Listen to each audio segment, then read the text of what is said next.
బాగా ఏరుకొని కడిగి అదేమో గుడ్డలో కానీ కాగితం మీద కానీ పేపర్లో కానీ ఆరబెట్టాలి.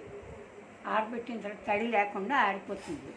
అది ఆరిపోయిన తర్వాత కొంచెం మూకుల్లో వేయించాలి. అది వేయించేసి ఒక ప్లేట్లో పెట్టుకోవాలి.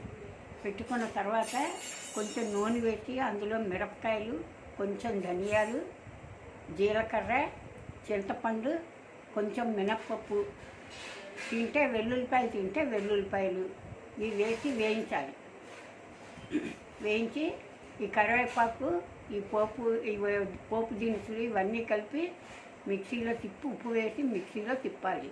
ఇదే కరివేపాకు పొడి. ఇది ఇడ్లీలో కూడా ఈ పొడిని నంచుకోవచ్చు, అన్నంలోనే కలుపుకోవచ్చు. వెల్లుల్లిపాయ ఇష్టం ఉంటే వేసుకోవచ్చు, ఇష్టం లేకపోతే మానివచ్చు. అది